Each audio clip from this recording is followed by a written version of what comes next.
Let's discuss the importance of pH value in the daily life. Right, daily life में कहाँ use होता है? ये तो पढ़ लिया, साइंस है, पढ़ लो खत्म करो, ऐसा नहीं है. Right, we do use, our body uses it as well, some plants uses as well, animals also uses it as well.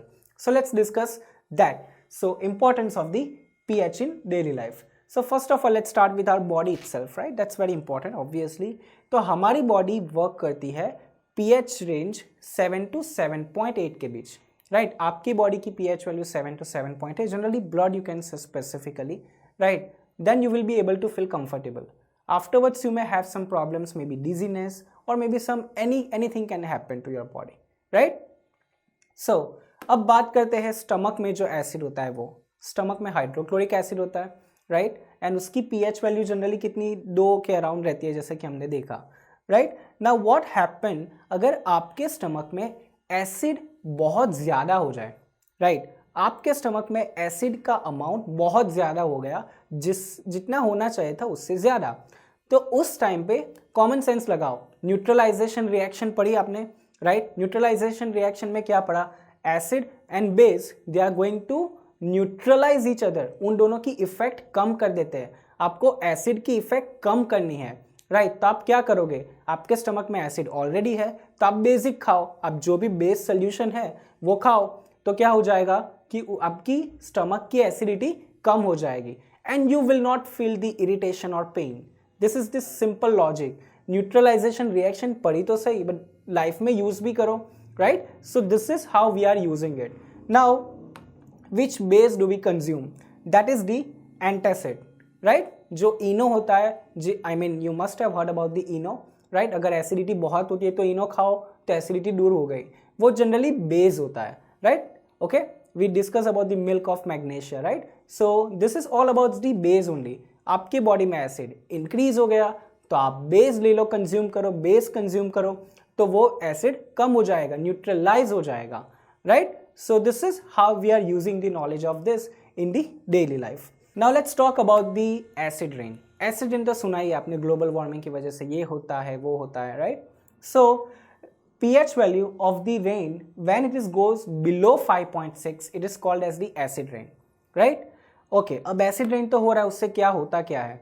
उससे क्या होगा? जो भी पानी आएगा वो लेक में जाएगा, रिवर में जाएगा, right? And it will change the pH of the river और लेक, वो लेक और रिवर की pH चेंज कर देंगे, right? उसकी वजह से what damage we can come across? That is all about the aquatic life. Aquatic life पे उसका इफेक्ट होता है, because they are not able to survive at the very low pH, right. Medium होनी चाहिए, that is okay for them. Neutral हो, it's better, right. So this is the effect of acid rain on the aquatic life, right. अगर pH बहुत कम है तो acid rain होगा और वही एसिड कहाँ जाएगा? रिवर में जाएगा. रिवर में है aquatic life and it will affect the aquatic life, right.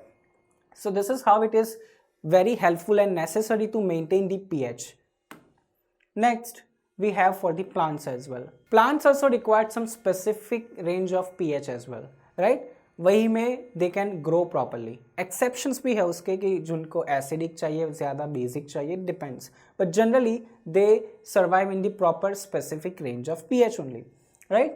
So how it can be helpful? अगर आपको पता है कि soil की pH ये है, right? So you can select the crop according to that. Right, कि पीएच ये है तो ये वाला प्लांट आप ये वाला क्रॉप इस साल ग्रो करो. सिंपल. सिलेक्टिंग दी फर्टिलाइजर. फर्टिलाइजर सिलेक्ट करने में आपको हेल्प रहेगी कि एसिडिटी कम है, एसिडिटी ज़्यादा है, उसके बेस पे फर्टिलाइजर डालो तो वो सब बैलेंस हो जाए, न्यूट्रलाइज हो जाए basically, right. So it's about the plant. Let's talk about our tooth, right. अब याद रखो, मुंह में, हमारे मुंह में भी बहुत सारे बैक्टीरियाज रहते हैं. जब भी आप कोई चीज़ खाओ, राइट, तो remember to clean your mouth, right. Why doctors always suggested, अगर कोई चीज़ आपके दांत में से टूथ में फंस जाए, right, and bacteria is also there, so they are going to produce the acid produce करेंगे. अगर एसिड प्रोड्यूस कर रहे हैं तो ये जो ऊपर का जो लेयर आता है, इट्स कॉल्ड एनेमल, राइट, वो धीरे धीरे कोरोड हो जाएगा, राइट. वो मतलब सड़ जाएगा, पूरा ब्लैक कलर का हो जाएगा. So we want to avoid this, right. ये क्यों होता है? क्योंकि पीएच कम हो जाती है हमारे माउथ में, राइट. पीएच कम हो गई तो एसिडिटी ज़्यादा हो गई, राइट. एसिड प्रोड्यूस हुआ तो वो एनिमल पूरा खा जाएगा, right. This is what is going to happen. अब ये अवॉइड करना है तो उसके लिए एसिड बढ़ गया मुंह में, तो आपको क्या सोचना है, अगेन न्यूट्रलाइजेशन रिएक्शन, एसिड है तो आप बेस ले लो। अब बेस कैसे ले, कुछ भी इनो खा ले अभी, ऐसे नहीं होता है, right. Toothpaste is basic in nature, that's why it is always advice कि खाने के बाद ब्रश करो या फिर रात को सो जाओ उससे पहले ब्रश करो, क्योंकि रात को जब आप सोते हो इट्स अराउंड 6 to 7 आवर और 8 hours long time that you are not eating any kind of food और ड्रिंकिंग एनीथिंग, राइट। सो वो ऐसा टाइम है जो अगर आपके माउथ में एसिड है तो वो वही रहेगा 6 से 8 घंटे, right, and you will be having the cavity, right. So to avoid that it is always advice खाने के बाद, राइट, हमेशा ब्रश करो। मतलब क्या, जो एसिड होगा वो न्यूट्रलाइज हो जाएगा ब्रश करने से। टूथपेस्ट में क्या होता है, बेस होता है, right? So remember, this is how we are using the concept of neutralization in the daily life. Now let's talk about some mosquitoes as well. Let's talk about this self-defense. Animals self-defense करने के लिए they are using acid and base. जैसे मैंने बोला था कि चींटियां जब काटती है, red ants we are talking about, आपके बॉडी में methanoic acid they are going to add it. अब एसिड डाला है वहाँ, राइट, तो आप क्या करो, बेस लगाओ, वहाँ टूथपेस्ट ले लो, राइट, वहाँ लगा दो तो you will be feeling relief, right? Same for the honeybee, right? They are going to inject the acid in our skin. हमारी स्किन में एसिड डालेंगे। अब एसिड डाला है तो वहाँ बेस लगाओ, सिंपल लॉजिक, न्यूट्रलाइज करो एसिड को, right? So let's see if you can apply it, like in this case baking soda, right? It is also like base only. आपने बेकिंग सोडा अप्लाई किया तो आपको कंफर्टेबल फील होगा, right? Toothpaste also you can apply it. Now इसके उल्टा, now wasp what does it do?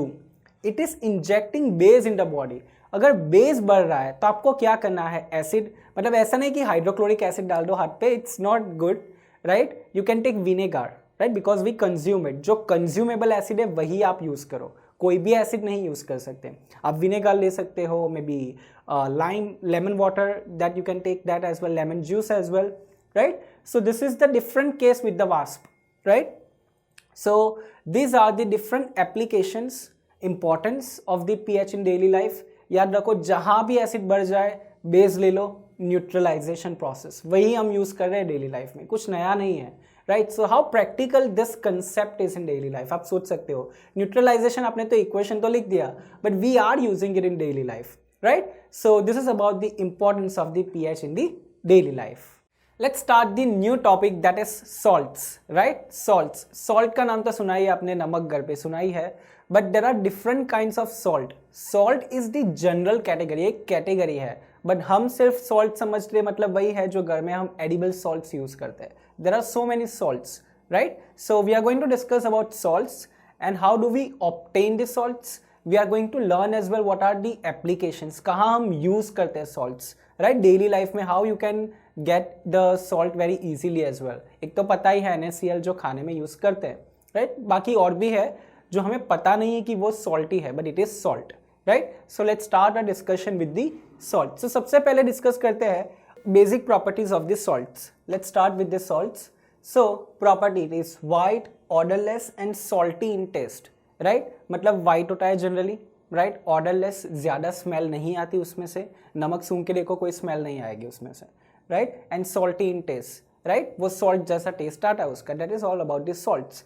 अब indicators में generally if you take this salt तो उसका कोई कलर चेंज नहीं होता है, बट इट डिपेंड्स कि सॉल्ट एसिडिक है या बेसिक है। अब ये कहाँ से आया, इसमें भी फिर से एसिड और base, will discuss that as well कि एसिडिक कैसे होता है, बेस कैसे होता है, right? We'll discuss that as well. So this is an example of the common salt and this is the example of bleaching salt that we use in the daily life, right? So let's start the discussion.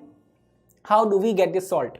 अब यहाँ फिर से neutralisation reaction आनी है, क्यों? क्योंकि acid और base मिलके क्या बनता है, सॉल्ट, एंड और क्या प्रोड्यूस होता है, water. So this is how we are getting this salt. Acid और बेस को रिएक्ट करवाओ तो आपको सॉल्ट मिलेगा। Very simple, basic, this is how we get the salt. This is the way to get the salt. Now अब मैंने बोला था प्रीवियसली कि इंडिकेटर्स डिपेंड्स कि सॉल्ट एसिडिक है या सॉल्ट बेस है। अब देखो, these are the three possibilities that if you take this strong acid and strong base. अब strong acid और strong base क्या है, याद करो।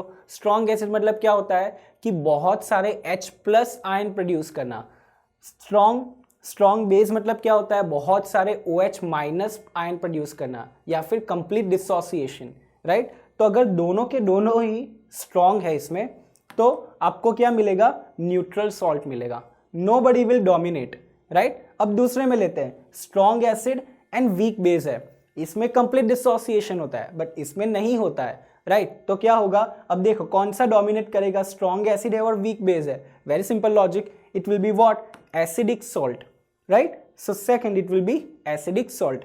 Now if you have the weak acid and the strong base, जैसे NaOH ले लिया आपने, it's a very strong base, तो आपको क्या मिलेगा इस केस में, it will be basic salt, right. So this is how we get the different types of salts, right. चाहे वो न्यूट्रल हो सकता है, एसिडिक हो सकता है, बेसिक हो सकता है। अगर एसिडिक सॉल्ट है तो you will be getting result related to acidic, indicators की बात करें तो हम, right. So this is how we get the salts and these are the different types of salts, right. This is also a general category, not the specific one. Common salt is the specific one. Bleaching salt, it is the specific category, right. Bleaching ले लिया, फिर आपने baking ले लिया, washing ले लिया, right. So this is all about the salts and this is how we get the salt and different types of salts. Now let's discuss the specific salts.